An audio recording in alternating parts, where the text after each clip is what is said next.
Good afternoon, everybody, and welcome back to 2024 and a brand new session of Peeking Over the Fence. And I am Richard Landy. Welcome here today. This is for financial advisors and their teams who might be considering their next transition opportunity. So we are Bridgemark Strategies, a independent recruiting or consulting company for the advisors. You know, we had a break over the end of 2023, and I took time to reflect, and that's what I want to talk about today a little bit. Something that happened in 2022 and 2023, we see continuing into 2024, and that's mergers and acquisitions at an all-time high, and we don't see it slowing down. So what I decided to do is discuss today an actual story. It happened to me when I started in the business. And what I'd like to do is just simply give it a title. You aren't leaving them, they left you. Correct. With all the mergers and acquisitions last year and the year before, it's interesting that we're going to see that buying and selling going on into 2024. So if your BD was sold and bought and you were affected in 2023 or 2022, you really want to hear this. Again, it may not have happened yet, but it may happen to you in the new year. And the thing is, even with myself back when it happened to me, we do not have a seat at the table. You have no seat at the table. So this might be time for you to peek over your own fence, just to simply see what else is going on in the marketplace. Let's jump into it. Back in 1991, I joined as a trainee, what was called Dean Witter Reynolds, as a financial advisor. Back then they called it stockbrokers. Yep, stockbrokers. And I stayed there for 15 years. And during that time, they did merge with Morgan Stanley. Somewhere around 2000, 2003, we had a lot of change going on between the firms. If you remember, the CEO, John Mack, stepped down for Phil Purcell. Ultimately, Phil Purcell had some issues, so they brought in James Gorman. And through that time, I was a branch manager, and it was not a good time. Advisors were very uncomfortable. They were disgruntled and unhappy. Senior leadership were making decisions to everybody, and it just didn't feel right. So I actually reached out to a recruiter that had been trying to get me to do something for many years, and I talked to him about my situation.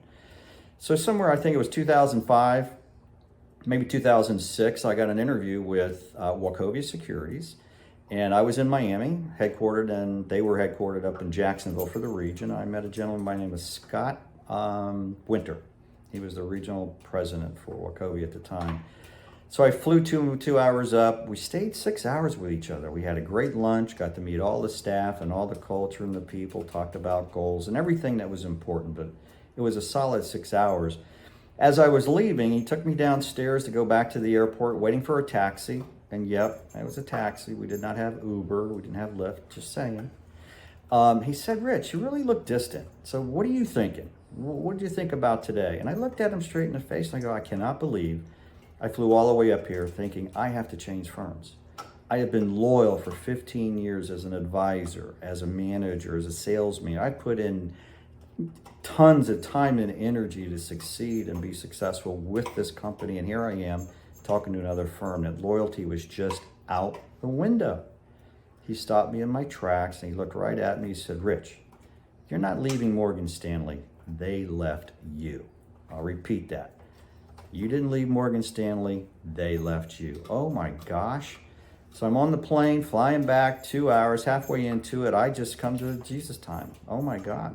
He is right. My loyalty didn't mean anything.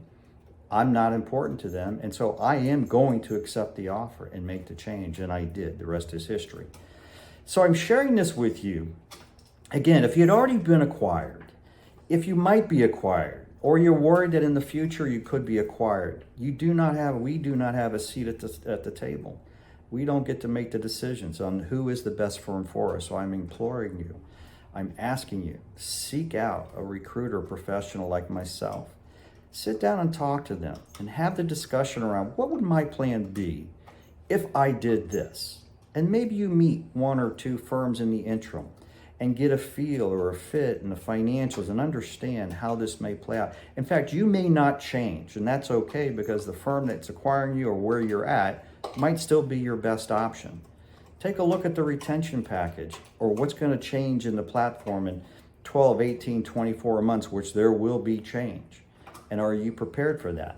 And why wait until then to then start peeking over the fence to see what other firms might be the best fit, not just for you, for your team, and of course, the end result, your clients.